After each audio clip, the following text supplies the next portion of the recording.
sebagai aparatur sipil negara. ASN itu tidak boleh punya pemahaman dan ideologi yang bertentangan sama negaranya. Itu tidak boleh. Ya, dia harus berhenti jadi ASN atau PNS ketika ideologi dan pemahaman keagamaannya justru bertentangan dengan kehidupan berbangsa dan bernegaranya. Saya ambil contoh betapa penting kajian kita. Misalnya ada orang yang berpendapat pajak itu haram. Ini banyak di Indonesia ini, Pak. Ustadz-ustadz, jamaah, jangan-jangan ada PNS yang berpendapat pajak itu haram. Jadi dia makan uang haram dong. Kan dia digaji oleh negara kan pendapatannya dari pajak kan. Jangan sampai kemudian terjadi dilema akan itu semua.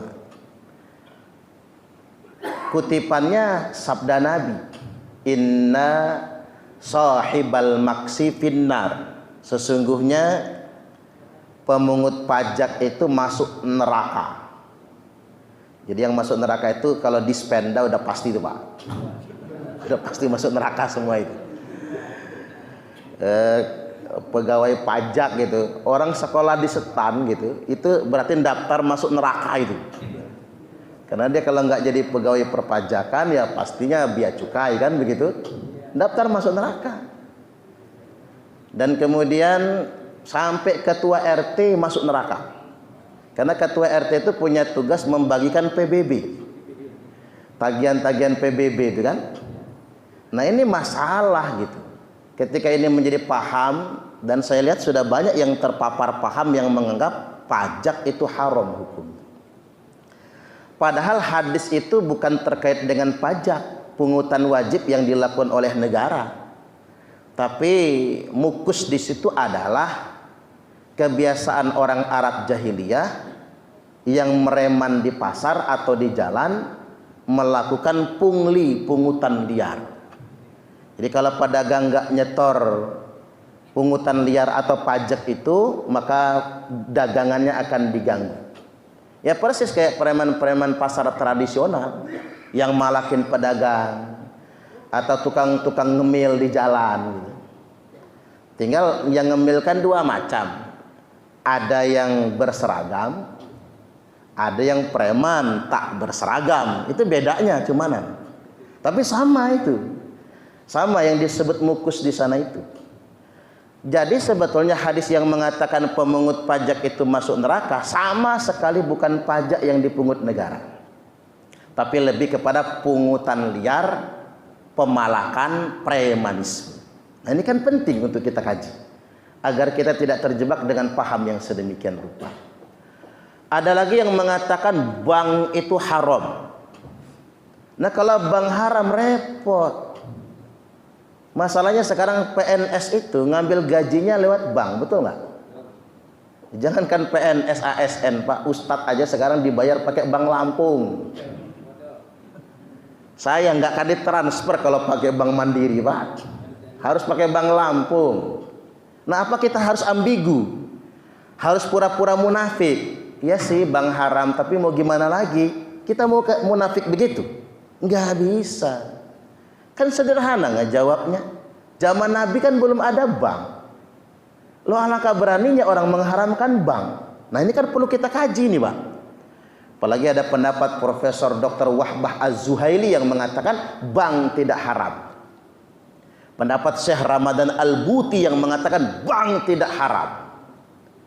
Kalau bapak-bapak di sini ada ASN yang mengharamkan bank, maka mulai hari ini berhenti pakai duit. Karena duit itu produk bank, betul nggak kira-kira? Berhenti pakai duit, jangan pakai jalan, karena jalan itu dibangun pakai pajak sama bank itu, Pak. Pokoknya kalau jalan itu lewat mana lah yang nggak dipakai bank. Jangan masuk jalan tol, karena jalan tol itu pakai kartu tol. Kartu tol itu kartu bank juga itu. Nggak boleh semua nantinya, jadi masalah. Nah ini penting. Itu dari sektor muamalah saja. Ini kan kita rutinkan, kita kaji sedikit demi sedikit. Nah, pada poin hari ini saya hendak menyampaikan jangan sampai kemudian ada aparatur sipil negara yang mengalami ambigu sedemikian rupa sehingga jadi bingung. Lalu lantas kita tanya, ngapa Anda jadi ASN? Ya terpaksa, mau kayak mana lagi? Itu jawabannya masih skeptis.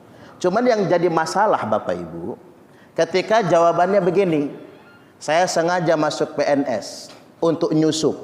Ini yang masalah Pak. Saya sengaja masuk PNS, ASN untuk nyusup.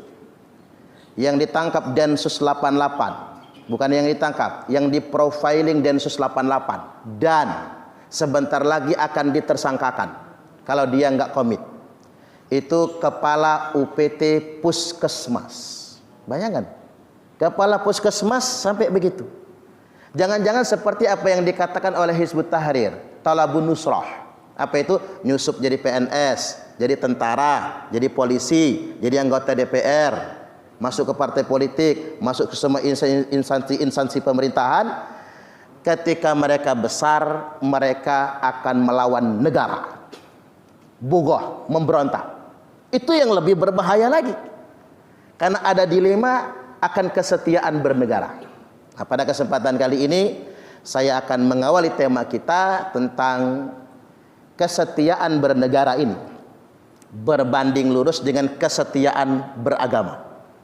Tak ulangi Bapak Ibu, kesetiaan kita kepada negara itu berbanding lurus dengan kesetiaan kita terhadap agama. Melawan negara hukumnya sama dengan melawan agama. Makanya di antara yang boleh dihalalkan darahnya itu adalah watariku lidinihil mufariqu lil jamaah. Orang yang meninggalkan batas akhir ajaran agama, yakni memisahkan diri atau melawan negara. Jadi melawan negara, bahasa kitanya makar, bahasa agamanya bugoh, menolak sistem kenegaraan. Melawan negara itu termasuk melanggar batas akhir ajaran agama. Disebutnya sama dengan orang murtad. Maka ini adalah golongan yang oleh Nabi disebutkan halal darahnya. Makanya melawan negara, memberontak negara itu halal darahnya, karena berdasarkan hadis ini.